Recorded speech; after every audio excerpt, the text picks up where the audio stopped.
Fala pessoal, sejam muito bem-vindos aqui ao canal. E será que estamos na hora, no momento certo para comprar fundos imobiliários? Ainda mais, especificamente, os fundos imobiliários de tijolos? Olha, então na minha opinião, a gente está passando por um cenário muito bom para os fundos imobiliários e eu vou trazer aqui algumas informações extremamente importantes para vocês ao longo desse vídeo aqui, para você conseguir tomar a sua decisão de compra ou não, tá? O primeiro ponto que eu já trago aqui direto para vocês é que você deve estar acompanhando que houve uma perspectiva de uma melhora do PIB do Brasil para 2021. Olha só essa notícia, então, após o crescimento no primeiro trimestre, o mercado sobe a previsão do PIB para 4,36% em 2021, tá? Então, o que isso traz de informação relevante para a gente? Acontece que os fundos imobiliários ficaram um pouco para trás, né? Se a gente olhar o resultado do Ibovespa, né, que é o índice que mede as principais ações da nossa bolsa de valores, cresceu bastante,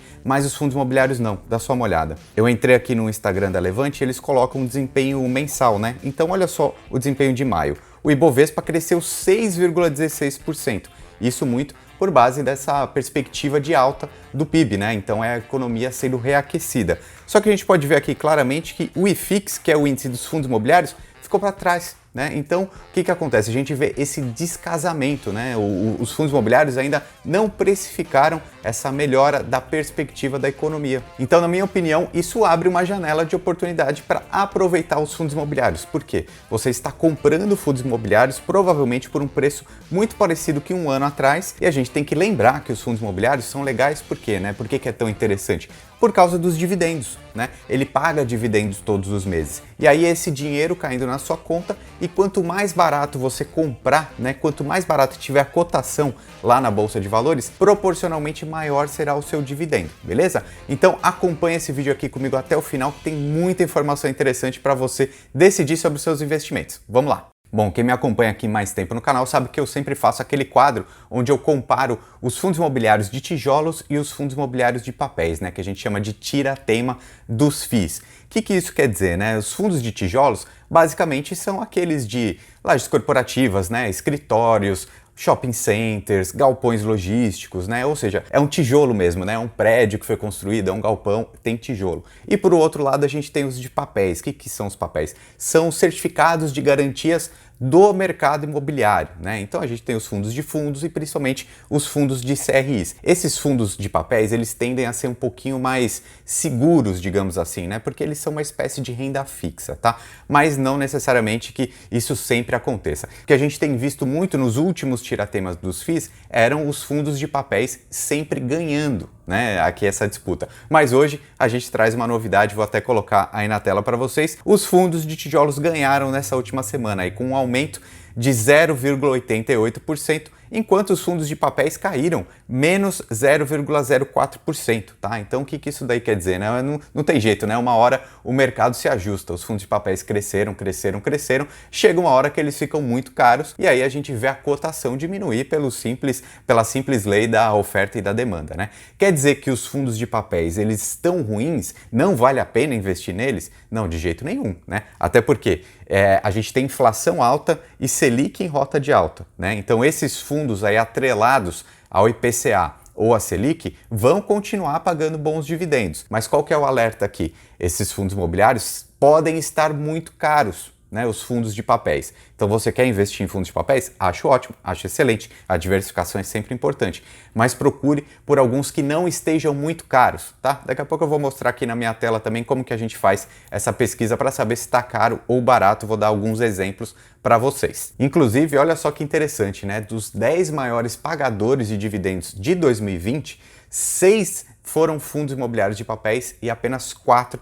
são fundos imobiliários de tijolos, né? Eu peguei essa informação aqui do relatório que a Levante fez com esse ranking, né, que eu vou deixar o link na descrição, que ele é totalmente gratuito, que além do ranking, né, você vai ver várias informações sobre como escolher melhor o seu fundo imobiliário, né? Os analistas lá da Levante colocam as opiniões deles, então deixa aqui o link na descrição para você conferir. Inclusive vou até pegar aqui, o primeiro do ranking foi o XPCM11, que pagou 21,44%, olha só que alto, né? Mas isso na verdade acabou sendo uma distorção de mercado, né? Esse fundo imobiliário especificamente, ele é um fundo monoativo, ou seja, é apenas um imóvel que é lá na cidade de Macaé, que era um imóvel que estava alugado para a Petrobras, né? Só que a Petrobras saiu desse imóvel, ou seja, daqui para frente, esquece, não vai ter mais esse dividendo tão gordo porque não tem inquilino, né? O imóvel está vazio. Se o imóvel está vazio, não entra aluguel e aí você, cotista do fundo imobiliário, você também não vai receber. Mas aí eu acho que vale a pena você ver essa lista dos 10 para você ver um pouquinho o que aconteceu e tentar também imaginar o que vai acontecer lá para frente, tá? Então 6 fundos de papéis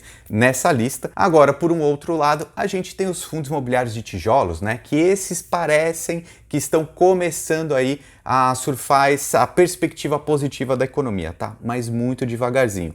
Então, na minha opinião, é onde tem a maior probabilidade, aí, o maior potencial de ganho nos fundos imobiliários, né? A gente já começa a ver lajes corporativas crescendo um pouco, porque se você for comparar com outros países do mundo, onde já tem uma espécie de época pós-vacina, né, você já vê que todo mundo está circulando normalmente. Então aquela ideia de home office para sempre não vai acontecer, né? Então os bons escritórios, as boas lajes corporativas vão começar a ser cada vez mais disputadas, né? E isso daí vai trazer retorno na cota, né? Para você cotista, para você acionista, você que investe nesses fundos imobiliários, né? De repente a cota sobe se você comprar por um preço barato, primeiro que você vai ter essa valorização e depois que proporcionalmente o seu dividendo vai ser um pouquinho maior, um pouquinho mais gordo. E daqui a pouco eu vou colocar aqui na tela também essa lista de quais são os fundos imobiliários que estão mais baratos, mas passando aqui rapidamente, continuando, né, falando sobre os fundos de tijolos. Então, lajes corporativas, na minha opinião, é o que tem o maior potencial aí, é o que está mais subprecificado, né? Ainda não está no preço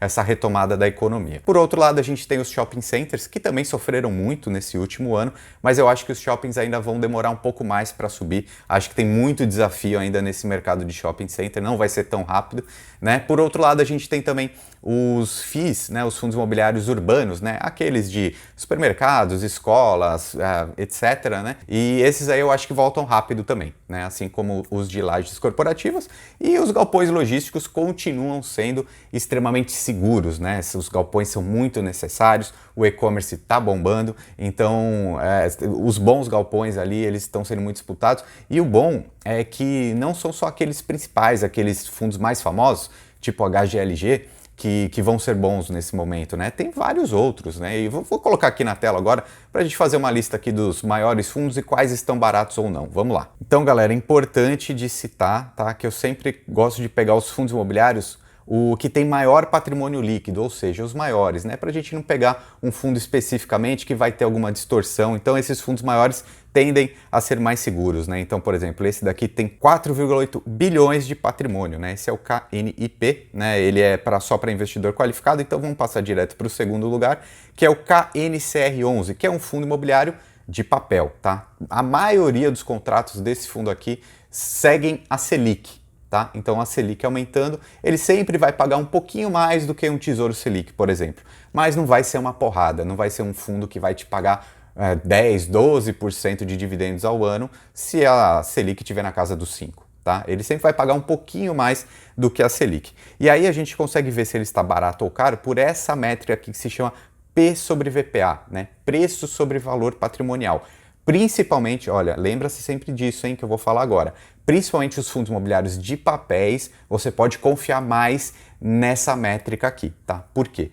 Os fundos de tijolos, eles são avaliados mais ou menos lá no mercado físico uma vez ao ano. Né? Então é difícil você seguir por uma métrica que a gente vê aqui no computador toda a valorização e desvalorização do mercado físico. Né? Então às vezes há um descolamento, né? Pode ser que o preço que a gente vê na tela não seja realmente o preço que o mercado físico ali no mundo físico está pagando ou não. Já nos fundos de papéis, ele é muito mais verídico. Tá? Então o KNCR11, por estar com essa métrica abaixo de 1, tá 0,93, ele é um fundo que ainda está barato, né?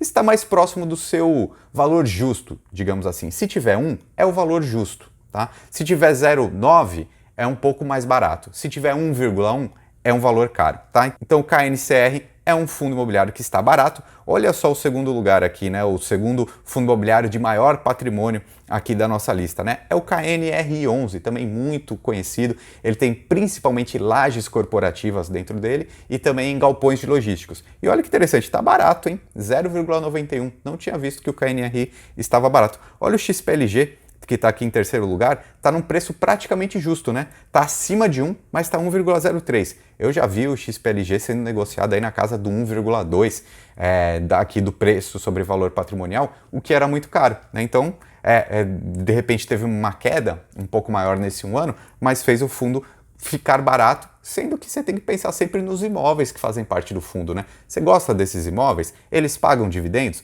Então é bom você pensar em comprar num preço baixo, tá? Olha o BRCR, aqui a gente fala muito de lajes corporativas, né?